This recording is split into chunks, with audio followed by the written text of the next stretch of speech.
సహోదరులైన మీ అందరికీ నా హృదయపూర్వకమైన వందనాలు తెలియజేస్తున్నాను.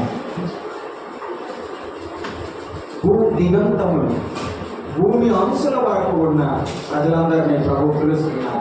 ఏ ఒక్కరిని ఆయన విడిచిపెట్టడం ఆయనకి ఇష్టం లేదు. అందుకే ఆయన అందరినీ పిలుస్తున్న దేవుడు, అందరినీ తన వైపు చూడమని ఆయన పిలుస్తున్నవాడు. భూమి నలుదిక్కులో ఉన్న ప్రజలు నలుదిక్కులు చూస్తున్నారు కానీ ఆయన్ను చూడటం లేదు. అది ఆయన యొక్క బాధ. తన రూపం ఉన్న తన బిడ్డలు తన సన్నిధికి రావడం లేదని ఆయన బాధపడుతున్నారు. ఆకాశమా ఆలకించు, భూమి చెవియొగ్గుము, నేను పిల్లలను పెంచి గొప్పవారినిగా నా పిల్లలు నా మీద తిరుగుబాటు చేస్తున్నారు. ఈ తెలివిలేని పిల్లలు, ఈ తిరుగుబాటు చేసే పిల్లలు అన్నాడు ఆయన. ఈ తిరుగుబాటు చేసేవాడు తిరిగి రావాలని ప్రభు కోరుకుంటున్నాడు. ఒకవేళ తిరుగుబాటులో ఉన్నావేమో ఒకసారి తిరిగి చూసుకో. తిరిగి వస్తే ప్రయోజనం, లేకపోతే నష్టం. ఆలోచన చేయమని ప్రభు మధ్యాహ్నం వేళ మనం ప్రశ్నించారు. ప్రభుకు స్తోత్రం. ఇక్కడ నమ్మిన వారు ఉన్నారని ప్రభు నాకు ఇచ్చిన తలపు మీ మధ్య పంచుకోవాలని ఇష్టపడుతున్నా.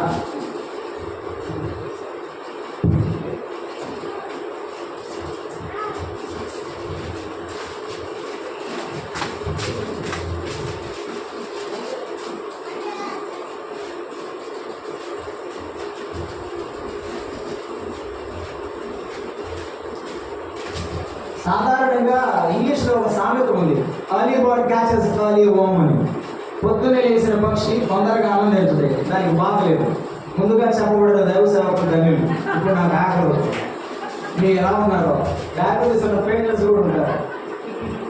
1 గంట 1:30 తర్వాత ముగిస్తే మంచిది అదండి. కానీ మీరు ఓర్పువంతులని మరి దైవజనులు స్థానిక సేవకులు చెప్తున్నారు.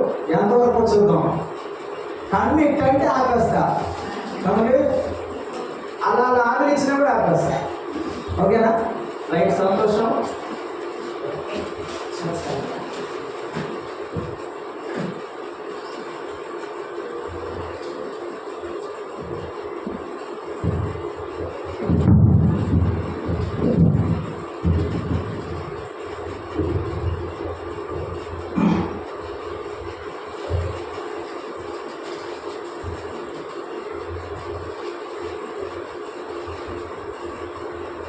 దేవసందులో మన మాట్లాడుతుండగా నేను గట్టిగా అన్నా కొద్దిగా నీ సౌండ్ వస్తుంది. సౌండ్ కొద్దిగా తగ్గించు. అది నీ సౌండ్ వస్తుంది, క్లారిటీ ఉంటుంది. దేవుని వాక్యం మనం చదువుకున్నాం. లూకాసు వార్త 10వ అధ్యాయం. లూకాసు వార్త 10వ అధ్యాయం 38వ వచనం నుండి 41 వరకు ఒక భాగముగా, 42 వరకు ఒక భాగముగా ఉన్నది చదువుకున్నాం. అంతటా వారు ప్రయాణమైపోవచ్చుండగా ఆయన ఒక గ్రామములో ప్రవేశించారు. మార్తాను ఒక స్త్రీ ఆయనను తన ఇంట చేర్చుకున్నాను. ఆమెకు మరియా అను సహోదరి ఉండెను. ఈమె యేసు పాదముల యొద్ద కూర్చుండి ఆయన బోధ వినుచుండెను. మార్త విస్తారమైన పని పెట్టుకున్న చేత తొందరపడి ఆయనతో వచ్చి, ప్రభువా, నేను ఒంటరిగా పనిచేయడం నా సహోదరులను విడిచిపెట్టినందున నీకు చింత లేదా? నాకు సహాయం చేయమని ఆమెతో చెప్పుమని. అందుకు ప్రభు, మార్త మార్త, నీవు అనేకమైన పనులను గురించి విచారం కలిగి తొందరపడుచున్నావు, కానీ అవసరమైనది ఒకటే. మరి ఉత్తమమైన దానిని ఏర్పరచుకోలేను, అది ఆమె వద్ద నుండి తీసివేయబడదని ఆమెతో చెప్పారు. చదవబడిన వాక్య భాగంలో ప్రభువు దీవించినట్లుగా చిన్న ప్రార్థన చేసుకుందాం. తరలి వంచండి, కళ్ళు మూసుకోండి. ప్రభువా, నాతో మాట్లాడమని ప్రతి బిడ్డ దేవుని ఆత్మతో ఐక్యమై మాట్లాడుచుండగా పరిశుద్ధాత్ముడు మనను సర్వసత్యంలోనికి నడిపిస్తారు. దయగల తండ్రి, ప్రేమగల ప్రభువా, మొదటిగా మీ వాక్యం అందించిన మీ దాసుని బట్టి స్తోత్రములు. ఎవరి జీవితంలో మీకు అంకితం ఇచ్చి మీ కాడి మూయడానికి మనసు ఇచ్చిన మీ దాసుని బట్టి స్తోత్రము. ఇంకనూ బలపరచండి. అనేక ఆత్మల రక్షణార్థమై, సంఘ క్షేమార్థమై మీ దాసుని బలమైన సాధనముగా వాడుకోమని ప్రార్థిస్తున్నా. మీ దాసులు ఇక్కడ నిలిచి పనిచేస్తున్న దేవతలందరూ కొరకు ప్రార్థిస్తున్నాం నాయన. ఈ వయసులో కూడా నా ప్రభువు కాడి మొదట నాకు ఇష్టమును కొంచెం మీ దాసుని దీవించాలి. మా నిమిత్తమై మీరు సిద్ధపరిచిన వాక్యం కొరకు ఆశతో ఎదురు చూస్తున్నాం. ఆశ గల ప్రాణమును తృప్తిపరిచే దేవుడు ప్రభువా, మమ్మల్ని ఒట్టి చేతులతో పంపువాడు కాదు, గట్టిగా మా హృదయాలు నింపి మమ్మల్ని పంపువాడవని ఈ మధ్యాహ్న వేళ మీ సన్నిధిలో శిరస్సు వంచి మనవి చేసుకుంటుండగా మాతో మాట్లాడమని. నిలబడిన వాడు చిన్నవాడు నిష్ప్రయోజకుడు, మనుషుల వలన మాకు ఎప్పటికీ మేలు కలుగదని మీ వైపు చూస్తూ ఉండగా వినగల చెవిని గ్రహించగల మనస్సును మాకు అనుగ్రహించి వినబుద్ధిని పుట్టించుమని మా రక్షకుడైన క్రీస్తు యేసు నామమున ప్రార్థన చేయుచున్నాము తండ్రి, ఆమేన్. ప్రభువునందు ప్రియమైన సహోదరులారా, ఈ మధ్యాహ్న వేళ లూకా సువార్త 10వ అధ్యాయంలో 38 నుండి 11 వరకు ఉన్న భాగములో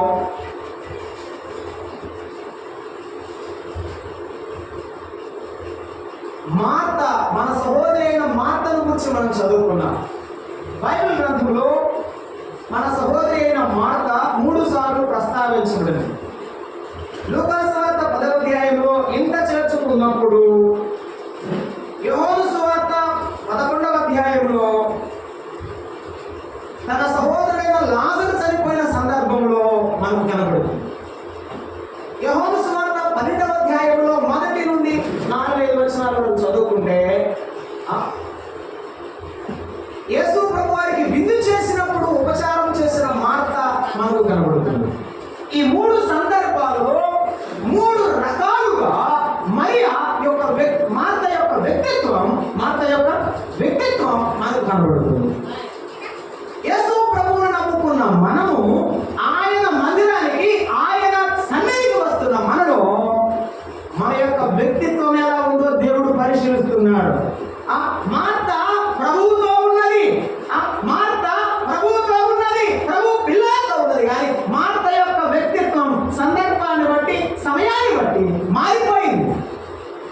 ఈనాడు విశ్వాసుల సంఘాల్లో, మందిరాల్లో నిండేవారుగా, కూర్చునేవారుగా ఉన్నారు, కానీ ఆ వ్యక్తిత్వం ఎలా ఉన్నదో ఆలోచన చేసుకోవడం, నేను ఎలా ఉన్నానో చూసుకోవడం మంచిది.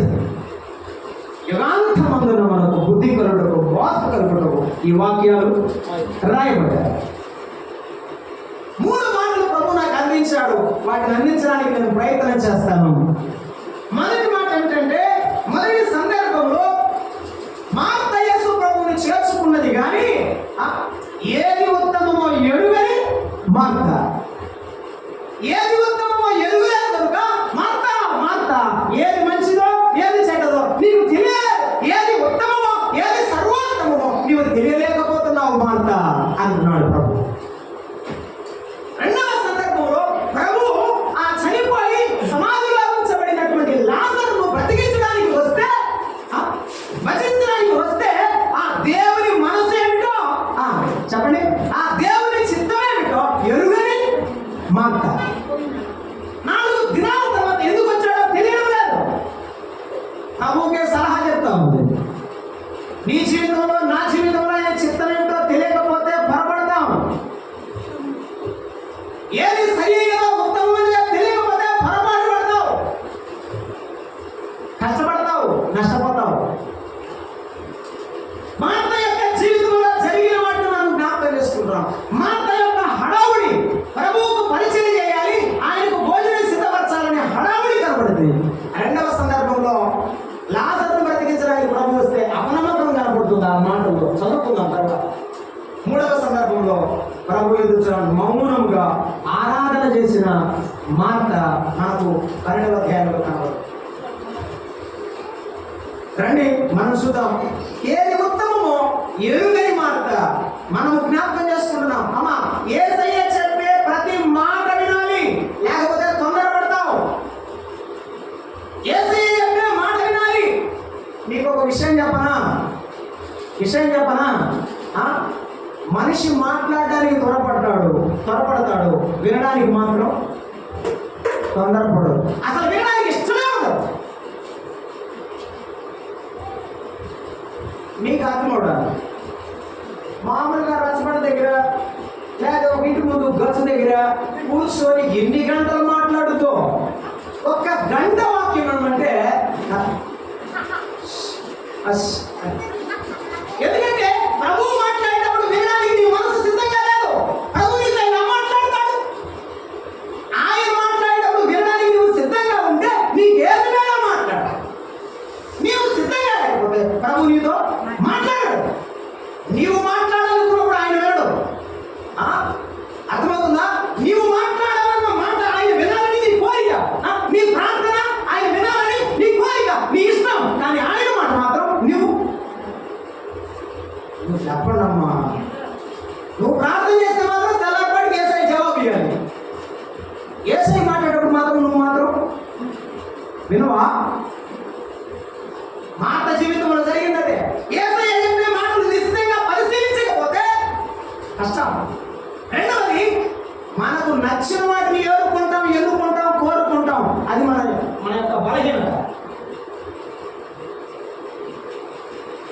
వాక్యం చెప్పేటప్పుడు చాలా మంది ఏమనుకుంటారంటే, అరే వాడు రాలేదురా ఈరోజు అంత వాడికే వాక్యం. మరి నీకెవరు చెప్తారు? ఇది నీది కదా, ఇది నాది కదా. ఈ వాక్యం నా కొరకు దేవుడు మాట్లాడటం లేదా? నేను దిద్దుకోవాలని దేవుడు చెప్పడం లేదా? కొంతమంది వారి కొరకే చెప్పాడు, నా కొరకు కాదు అనుకుంటున్నారు. ప్రమాదం. నేను బాగుపడడానికి ప్రభు నాతో మాట్లాడాలి, నీవు ప్రార్థన చేసి రావాలి. కోరుకోవద్దు, ఏడుకోవద్దు. ప్రభు చెప్పేది జాగ్రత్తగా విను, దాంట్లో నీకు దొరుకుతుంది. నీ జీవితంలో ప్రభువుని ఆహ్వానించిన తర్వాత యేసయ్య చెప్పాలి ఏమని? మార్తమ్మ నన్ను పిలిచిందయ్యా, ఎంత మంచిదో, నన్ను ఎంత బాగా చూసుకుందో అని ఆయన చెప్పాలి. నువ్వు చెప్పకూడదు. యేసయ్యా నేను నిన్ను ఎన్నాళ్ళైతే నమ్ముకునే, నేను ఎంత త్యాగం చేశాను, నేను ఎంత ప్రేమ చూపించాను, నేను ఎంత బాగుంటున్నాను నువ్వు చెప్పకూడదు, నేను చెప్పకూడదు. ఎవరు చెప్పాలి? అప్పుడేదమ్మా ఎవరు చెప్పాలి? ఎఫెసు సంఘమా, నీ క్రియలను నేను ఎరుగుదును, నీ కష్టమును నేను ఎరుగుదును, నీ సహనమును. ఆయన చెప్తే మనకు బలం. మన తండ్రి మనల్ని పొగిడితే, ఘనపరిస్తే అధికారం. మనకు మనం డబ్బా కొట్టుకుంటే కదా. ఈ రోజున విశ్వాసుల పరిస్థితి ఏమిటంటే అలా కాదు. మార్త యొక్క జీవితంలో మనం ధ్యానించబోతున్నాం. ఏది ఉత్తమమో ఎరగడం లేదు. కారణాలు ఏంటో మనం చూద్దాం. 10వ అధ్యాయం రండి, లూకాసు వార్త 35వ వచనం చదువుతారా? 35వ వచనం, 10వ అధ్యాయం 35వ వచనం. వారు ప్రయాణమై పోవచ్చుండగా ఆయన ఒక గ్రామంలో ప్రవేశించును. మార్త అనే ఒక స్త్రీ ఆయనను తన ఇంట చేర్చుకున్నది. మన సహోదరైన మార్త ఎంత మంచిదంటే, యేసు ప్రభు వారిని తన ఇంట చేర్చుకుంది. ఇలా యేసు ప్రభు వారు దారిని వెళ్తున్నారు, శిష్యులతో పాటు వెళ్తుంటే యేసు ప్రభు దగ్గరికి వచ్చి, ప్రభువా నా ఇంటికి వస్తావా ప్రభువా అని అడిగాడు. ప్రభు అన్నాడు, ఎందుకు అని అడిగాడు. నీకు ఆతిథ్యం ఇద్దాం అనుకుంటున్నాను, నా ఇంట్లోకి వచ్చి అన్నమే వెళ్ళిపో చాలు అని అడిగింది. ఆపదలో సహాయం కోసం రాలేదు, తన ఇంటి ఆశీర్వాదం కోసం రాలేదు, తాను స్వలాభం కోసం రాలేదు. తాను ప్రభువుతో గడపాలని, ప్రభువుకి ఏమైనా చెయ్యాలని, ప్రభువుకి ఏమైనా పెట్టాలని ఇష్టపడి వచ్చింది. నీవు ఎందుకు వస్తున్నావో గుర్తుపెట్టుకో, ఎందుకు యేసు ప్రభువుని పిలుస్తున్నావో గుర్తుపెట్టుకో. మార్త ఎందుకు వచ్చిందంటే, ప్రభువారిని పిలిచి ఆయనతో సహవాసం చేయాలి, ఆయన శిష్యులు ఆయన నా ఇంట్లోకి వచ్చి వారు భోజనం చేయాలని ఆమె పిలుస్తున్నది. మార్త యొక్క మనసు స్వచ్ఛమైన మనసు. విశ్వాసి, నీ మనసు ఎలా ఉండాలంటే స్వచ్ఛంగా ఉండాలి, స్వార్థంగా కాదు. ఎలా? స్వచ్ఛంగా ఉండాలి. యేసు ప్రభువారిని నీవు పిలిచావంటే, ఆయనను నీ ఇంటిలోనికి, నీ హృదయంలోనికి చేర్చుకున్నావంటే ఆయనతో సహవాసం చేయడానికి ఉండాలి. ప్రార్థనకు వచ్చే నీవు దేవుని పిల్లల సహవాసంలో ఆనందించాలి, పాటల్లో ఆనందించాలి, ప్రార్థనలో ఆనందించాలి, వాక్య ధ్యాన కూడికలో ఆనందించాలి, మా కాళ్ళ మీద ఉండడంలో సంతోషించాలి. చాలా తక్కువ, ఏళ్ల మీద లెక్క పెట్టవచ్చు సంఘాల్లో. మార్త స్వచ్ఛమైన మనసుతో యేసు ప్రభువుని తన ఇంటిలోకి చేర్చుకుంది. ఎలాగో తెలుసా? ప్రేమతో పిలిచింది. ఎలా పిలిచింది? ప్రేమతో. ప్రేమతో ఆతిథ్యం చేయడానికి ఆమె ఇష్టపడుతుంది. అయితే ఎలా మనం పిలుస్తామో కూడా ప్రభు మనం చూస్తుంటాడు. ఒక చక్కని బైబిల్ ఉదాహరణ ఆదికాండం 18వ అధ్యాయంలో ఆ ముగ్గురు దేవదూతలు ఆ ఎర్రని ఎండ వేడి వేళ సింధూర వృక్షం దగ్గర కనిపెట్టుకొని ఉన్నారు. అబ్రహాము దగ్గరకు వస్తుండగా అబ్రహాం ఏమన్నాడు? 18వ అధ్యాయం 3వ వచనం. ఆదికాండం 18వ అధ్యాయం 3వ వచనం. నీ కటాక్షము నా మీద ఉన్న ఎడల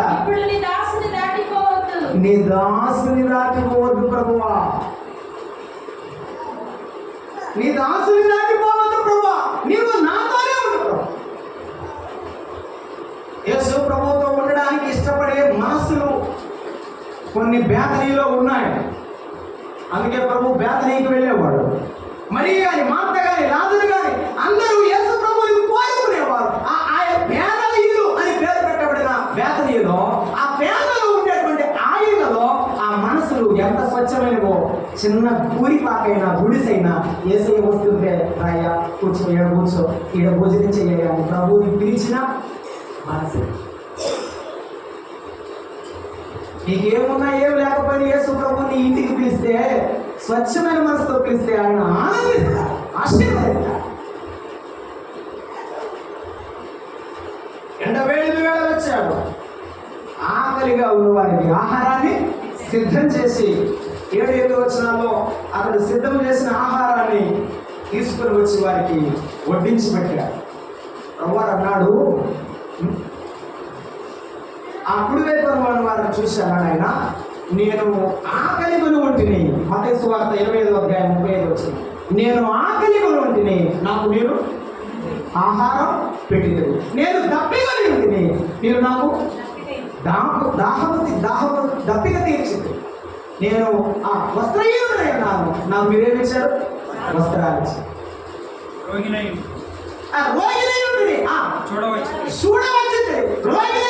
చూడవచ్చింది. చెరసాల్లో ఉండింది నా యొద్దకు వచ్చింది.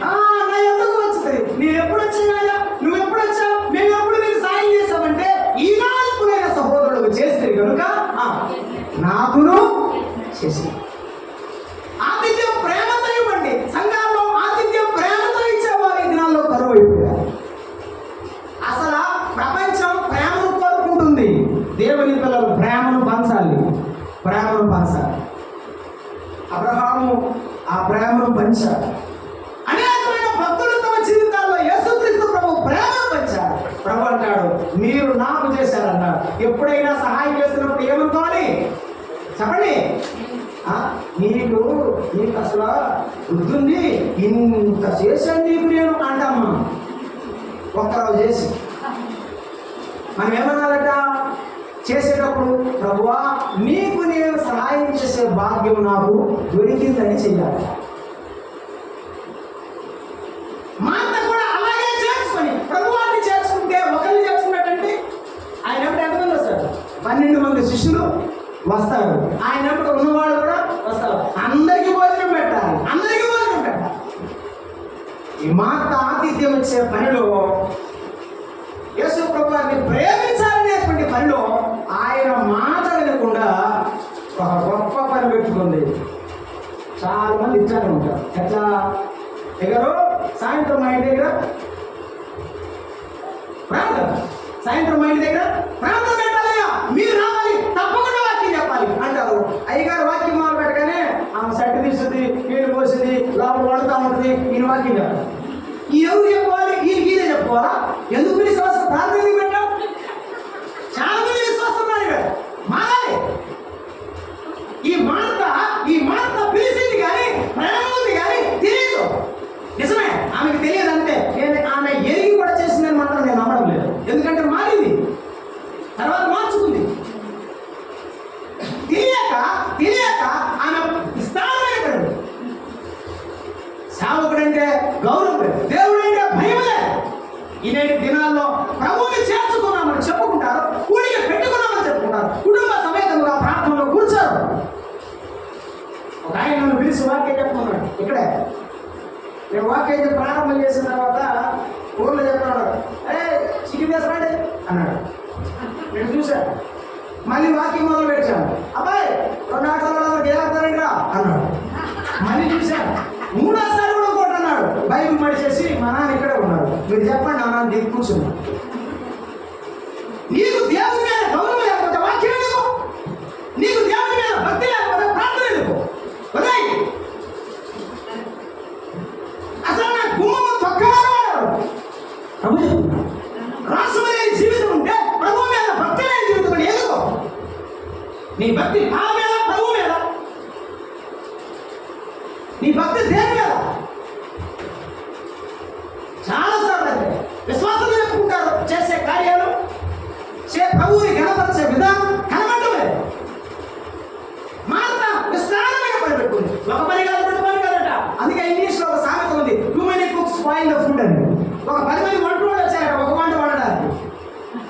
వీడు ఉప్పేసి వాడు కారవేసి వీడి కారవేసి మొత్తం జరుగుతుంది. చాలా పనులు పెట్టుకున్నావు అనుకో ఆనందం అనుకుంటావు. చాలా పనులు పెట్టుకున్నావు అనుకో నీవు దేవుని సన్నిధి అనుకుంటావు. గుర్తుపెట్టుకో, పోగొట్టుకుంటావు. ఒక్క పూట దేవుని సన్నిధి పోగొట్టుకున్న తోమ దేవుని యొక్క వరాన్ని, దేవుని యొక్క శక్తిని పోగొట్టుకొని అవిశ్వాసంతో నింపబడ్డాడు. ఎన్ని దినాలు గుడికి మానేస్తావు?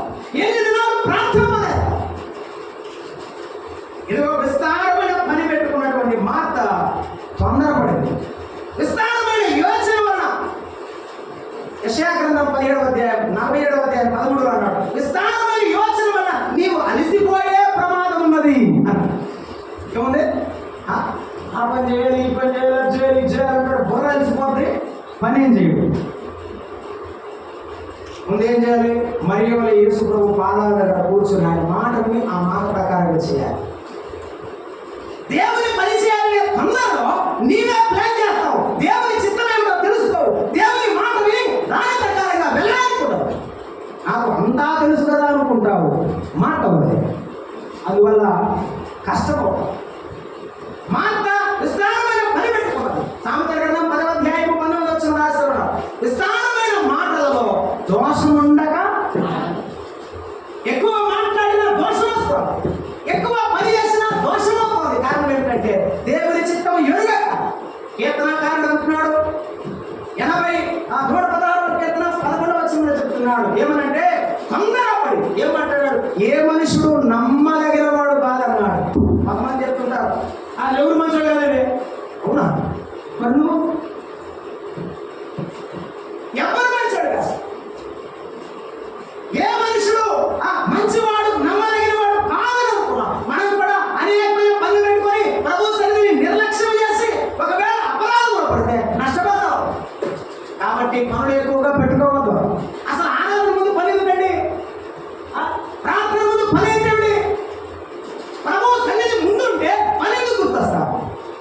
పెట్టుకోవద్దు. పని పూర్తి చేసుకొని ప్రభు సన్నిధికి రండి.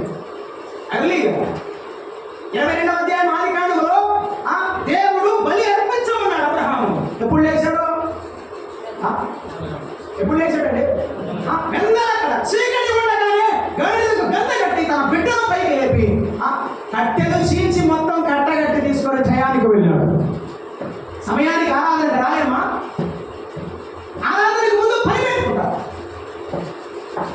ఏంటో ఆరాధన రాలేదు. అయ్యో అంకులు ఇందాక చికెన్ తెచ్చారు. అవునా?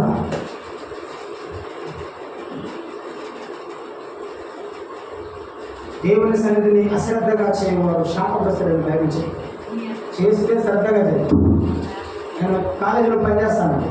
పిల్లలు చెప్తాను, చదివితే చదవకపోతే వదిలి సమయం అన్న వృధా కాకుండా ఏ కార్పెంటర్ వర్క్ చేసుకున్నా బాగుంటుంది. ఈ 4 సంవత్సరాలు బీటెక్ చదువుతావు, అది రాదు, చేతి పని రాదు, ఏది రాదు. నులివెచ్చని జీవితంలో వాళ్ళ పరిస్థితులు అంటే దేవుని ఆశీర్వాదం ఉండదు, లోకంలో ఎదుగుదల. సౌలు కుటుంబం అంతకంతకు నీరసిల్లేదు. కారణం ఏంటంటే అసూయనే బతికాడు. ఎప్పుడు బతుకుతాడు? రియాలిటీలో బతకలేడు. మన జీవితం అలా కాకూడదు. మార్త విస్తారమైన పనిలో మునిగిపోయింది. రెండవది ఏం చేస్తుందో తెలుసా? ఆ విస్తారమైన పనిలో ఆయాస పడుతుంది. ఏం చేస్తుంది? ఆయాసం. 40వ వచనంలో చూడండి ఏమంటుంది? నేను ఒంటరిగా పని చేస్తున్నాను. రెండవది, నా సహోదరి నన్ను విడిచిపెట్టింది. మూడవది, నీకు చింత లేదా? నాకు సహాయం చేయి. అడగడం కూడా చూడండి ఎంత బాగా అడుగుతుందో. ఇట్లాంటి ప్రార్థన ఎవరు చేయండి. నాకు ఈ కష్టాలా, నాకు ఈ బాధలా, నాకు ఈ శ్రమలా అని యేసుప్రభువుని తిడుతూ ప్రార్థన చేస్తారా ఎవరన్నా? చేశారు చాలా మంది. నేను ఒకసారి ప్రార్థన చేయడానికి ఒక సహోదరి ఇంటికి పోతే వాడుంది, యేసయ్య నాకేం మేలు చేశాడయ్యా. అవునా? మరి నువ్వేలా బతుకున్నావు? నీ భర్త ఎలా ఉన్నాడు? ఒక్కసారి ఒక సందర్భంలో నీవు నష్టపోతే అనేక సార్లు దేవుని నామాన్ని అన్ని జనుల మధ్య నీ జీవితంలో అవమానపరిచావు. దాని నష్టమే కాదు. చాలాసార్లు భక్తి కలిగిన జీవితం లేకపోవడం వల్ల ఈ ప్రమాదం చోటు చేసుకుంటుంది, ఆయాసపడుతుంది. ఎందుకో తెలుసా? నేను ఒంటరిగా ఉన్నాను. ఎప్పుడు కూడా దేవుని పని నువ్వు చేస్తే, సాపలు పడిస్తే, మంచినీళ్ళు వేస్తే, మందిరంలో పని చేస్తే నేను ఒక్కడే చేస్తున్నాను అనుకోబాక. అప్పుడప్పుడు చెప్తూ ఉంటా, నా కోడి కూర్చొని తెల్లారి దొరుకోబాక. ఆ కోడి చేస్తే ఒక్కొక్క కూడా వస్తుంది, తెల్లారి పొద్దుపడుస్తుంది. ఇది కథ వాస్తవం తెలుసా? నేనుంటేనే చెయ్యాలి, నేనుంటేనే జరుగుతాయని అనుకోవద్దు. ఏమన్నాడు ఏలియా రాజుల మొదటి గ్రంథంలో 19వ అధ్యాయం 14లో, ప్రభువా అందరూ చనిపోతున్నారు, నేను ఒక్కడే మిగిలి ఉన్నాను అంటున్నాడు. అప్పటికే 50 మందిని ఉపయోగం ఇంచులో దేవుడు దాచిపెట్టాడు.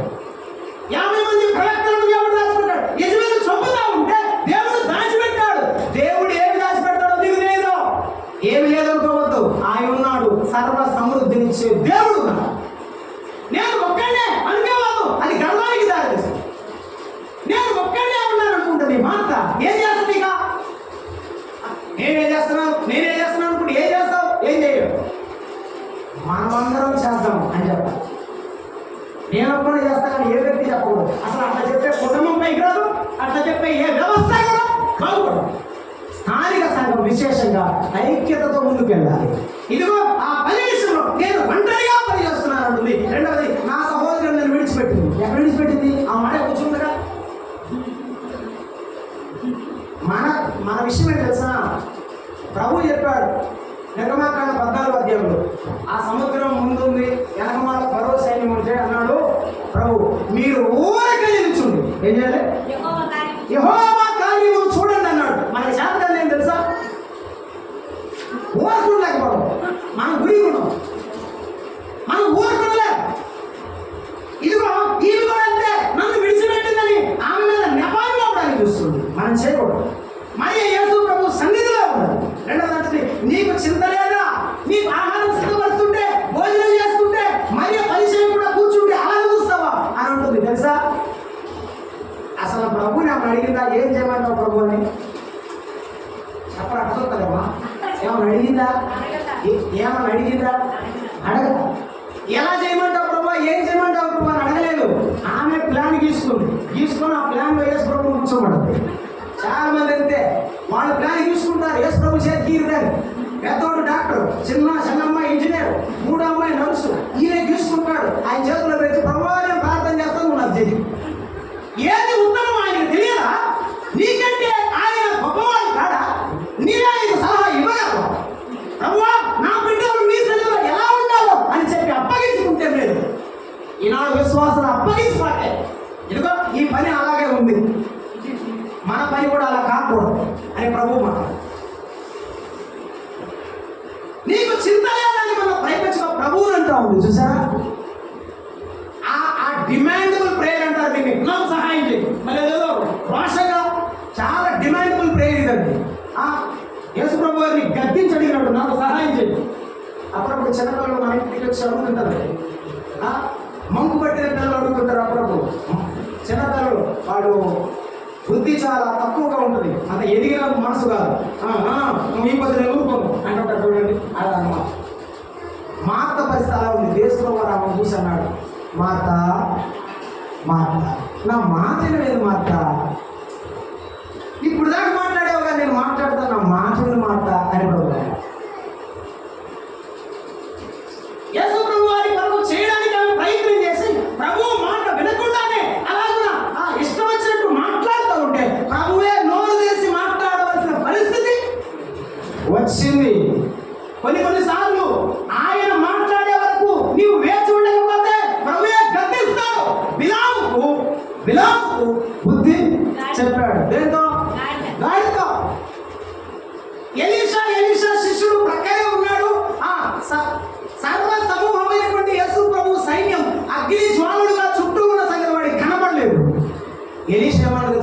వీడి కన్నులు తెరవమని ప్రార్థన చేస్తే వాడి కన్నులు తెరవబడతాయి. మన కన్నులు తెరవబడేటట్టుగా మనం ప్రభు సన్నిధికి ఒదిగి ఉండాలి. ఆయాసపడిన మార్త అలాగూ సహాయాన్ని కోరుతుంది. ఫలితంగా ప్రభు గద్దింపును పొందినది. ప్రభు అన్నాడు, అనేకమైన పనులను గురించి విచారపడుచున్నావు అన్నాడు. ఒకటి, ఆమెకేం విచారం? అనేకమైన పనుల గురించి విచారం. ఆమెకేం విచారం? అయ్యయ్యో ఇంత ఎరిదాన్ని ఏసైని అడిగితే బాగుండేది కదా అని అనుకోవట్లా. ఆయన చెప్తే ఆయన మాట ప్రకారం చేస్తే బాగుండు కదా అని అనుకోవాలా. ఏమనుకుంటుంది? విస్తారమైన పనులు పెట్టుకొని దాంట్లోనే విచారపడుతుంది. చాలా మంది వారు అనుకున్న ప్లాన్ జరగకపోతే ఎంత ప్రార్థన చేసినా ఇంతేనా ఇంతేనా అని అనుకుంటాం. ఆ పనుల్లోనే విచారం ఉంది. విచారం కలిగి తొందరపడుతున్నావు అన్నాడు. అవును, అవసరమైనది ఒక్కటే అని ప్రభు చెప్పారు. మనం చేయవలసిన పని ఏమిటంటే అవసరమైన దానిని మనము కలిగి ఉండాలి. అది ప్రభువు బాధ సన్నిధి. ఇప్పుడు నేను చెప్పాలనుకున్నాను, ఏది ఉత్తమం మనకి తెలియలేదు. వంట చేయడం ముఖ్యమా, ప్రార్థనలో కూర్చోవడం ముఖ్యమా? 2 మాటలు చెప్పి ప్రార్థన చేస్తాం. చెప్పమా? 2 ముఖ్యమే అని మీరు చెప్తారు. కానీ ఏది ప్రధానమైనది? కాబట్టి వంట త్వరగా వేసుకొని కంగారు పక్కన పెట్టుకొని ప్రార్థన వచ్చు. ఇదిగో ఈ మార్త వలె కాకుండా మరియ వలె ఆయాసపడకుండా మార్త వలె మనము మరియ వలె ప్రభు పాదాల దగ్గర కూర్చుని ఉండాలి. ఆయన ఎవరో అర్థం చేసుకునే అవకాశం ఇచ్చేది ఆయన పాద సన్నిధి. ఆయన శక్తి ఏమిటో చెప్పేది, ఆయన బలం ఏమిటో నీకు ఇచ్చేది ఆయన సన్నిధి. ఆయన బలం లేకుండా లోకంలో బతకలేదు. ఆయన శక్తి లేకుండా ప్రభు కొరకు సాక్షులుగా నిలబడలేదు. కాబట్టి ప్రభు కొరకు నిలబడడానికి మనల్ని మనం అప్పగించుకున్నాం. మనం అప్పగించుకున్నాం. ప్రభువుకు ఆతిథ్యం ఇవ్వాలనే పనిలో ఆయన సన్నిధిని మరచిపోయినటువంటి ఆమెను మనం చూస్తున్నాం. కోరహు కుమారుల వలె మనం ఏం చేయాలి? 42వ కీర్తనలో చెప్పినట్టు దుప్పి నీటి బాగుల కొరకు ఆశపడినట్లు, దేవా నా ప్రాణము నీ కొరకు ఆశపడుచున్నది. నీ సన్నిధికి నేను ఎప్పుడు వచ్చాను? ఆశ ఉందా? ఈరోజు వెళ్దాం, ప్రార్థనకి వెళ్దాం, ఇదిగో ఈ పాట పాడదాం అని అనుకుని వచ్చేవాడు ఎంతమంది ఇక్కడ?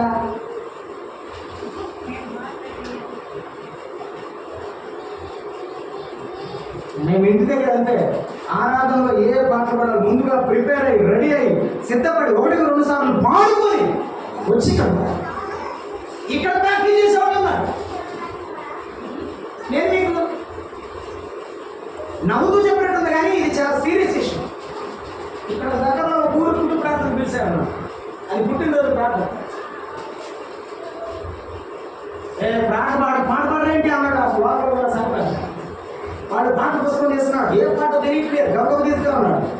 నువ్వు సేవగా చూసాడు. ఏ పాట పాడండి అన్న. ఆయన పరదేశంలో ప్రియులు ఆరాధపడు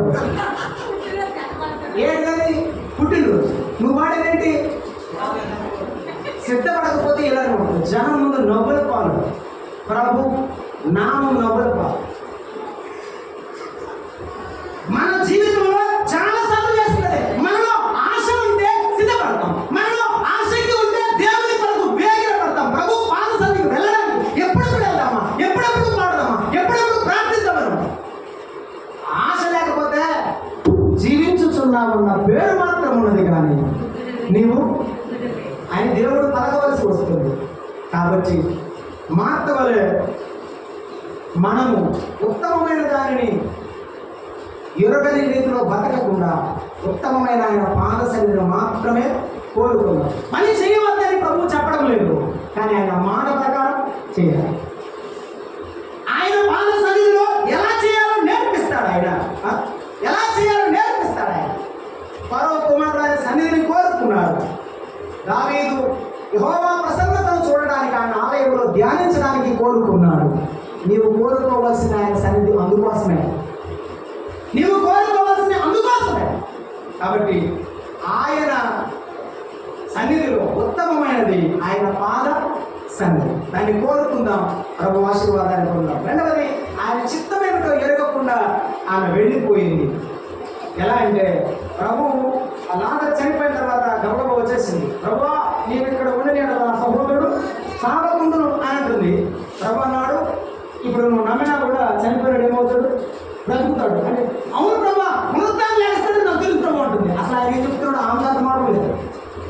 కొన్నిసార్లు వాక్యం చెప్తుంటే వినరు. వాళ్ళు ఏదనుకున్నారో ఆ తొందరలో వాళ్ళు అనుకున్నది చెప్తుంటారు, వినరు అసలు. ఇది కూడా మారుతారు కదా, వినట్లేదు. వినదే మారుతా ప్రభా, మరి కడుగు ముందుకేసి అన్నాడు, ఆ రాయి తీయండి అన్నాడు. ప్రభా వాసన పడతారు ప్రభా అంటున్నారు. మార్త యొక్క ఆలోచన చూడండి, దేవుని మనసు ఎరగకుండా, దేవుని చిత్తము తెలియకుండా ఆ రాయి పగిలించిన తర్వాత ఆశ్చర్యమైన కార్యాలు చూసింది. ఆ సహోదరుడు అలాగే చుట్టబడిన వాడు లోపలకు వస్తుంటే చూసి భయపడుతుంది. ఈవేళ మన జీవితంలో మనం యేసు ప్రభు మాట నమ్మితే, మార్త నీవు నమ్మినే కదా దేవుని మహిమను, నువ్వు నమ్మకపోతే దేవుని కార్యాలు చూడలేవు. నీ కుటుంబంలో నీ వ్యక్తిగత జీవితంలో కదా నీవు దేవుని కార్యాలు చూడవు. కనుక ప్రభు యేసు క్రీస్తునందు విశ్వాసం ఉంచాలి, దేవుని కార్యాలను చూసి ప్రభువును చేర్చుకోవడం ముఖ్యం కాదు, ఆయన మాట ప్రకారమే జీవించడం ముఖ్యం. ఆయన ఉత్తమమైన సన్నిధిని కోరుకోవడం ముఖ్యం. ఆయన చెప్పే మాటల్లోనే ఆయన వాక్యంలో ఆయన చిత్తం ఉంది. ఆయన చిత్తం ఎక్కడో లేదు. ఆయన చిత్తాన్ని ఎక్కడ పడితే అక్కడ వెతకొద్దు. లేఖనాల్లో ఆయన చిత్తం ఉన్నది. వాక్యం పరిశీలిస్తుండగా దేవుడు నీకు అవసరమైన సందేశం ఇస్తాడు. సందేశం ఆయన చిత్తాన్ని తెలుసుకుని ముందుకు వెళ్ళాలి. అలాగూ వెళ్ళడానికి మాట నేర్చుకున్నది. ఆ కార్యం చూసి మారిపోయింది. అవును, దేవుడు చనిపోయిన వారిని కూడా బతికించగలడని విశ్వసించింది. 12వ అధ్యాయం యోహాను సువార్తలో మౌనంగా ఉంది, మాట్లాడండి. ఉపచారం చేసినట్టు రాశాడు, పరిచయం చేస్తుంది, మాట్లాడడం లేదు. ఆహారం వడ్డిస్తుంది, మాట్లాడడం లేదు. ఆరాధన చేస్తుంది, మాట్లాడటం లేదు. నేర్చుకుంటే ఓర్చుకుంటే ప్రభు సేవను గొప్పగా జరిగిస్తాం. అడవసండి, ప్రార్థిస్తాం.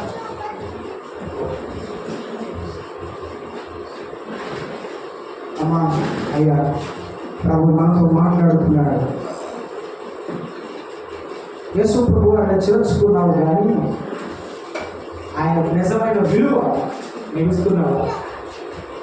ఆయనకు నిజమైన విలువను ఇవ్వకుండా, ఆయన సన్నిధిలో నీవు గడపకుండా ఏమి ఆశిస్తున్నావు ఆలోచన చేయమని ప్రభు. ఇవాళ ప్రభు నిజమే, చాలాసార్లు నీ సన్నిధిని కోరుకున్నాను, చాలాసార్లు నీ సన్నిధిలో నీవు మాట్లాడాలని అనుకున్నాను. నా తొందరపాటు వల్ల నేను నేర్చుకోలేకపోయాను. నా తొందరపాటు వల్ల నేను అనేక సార్లు తొందరపడి మాట్లాడాను, పొరపాటున మాట్లాడాను. ప్రభు నన్ను క్షమించు. నీ మాటే వింటాను, నీ చిత్తాన్ని నీ వాక్యంలో తెలుసుకుని పెడతాను. నీ ఆరాధనకే ప్రాముఖ్యత ఇస్తాను. ప్రభు సన్నిధిలో తీర్మానించుకోవాలి. ప్రేమతో తెలియజేస్తున్నాను. ప్రేమలో తండ్రి, దేవుడా మీకు ఈ వాక్యం అందరిలో అనే విధాలా పంచడం సహాయపడినారు.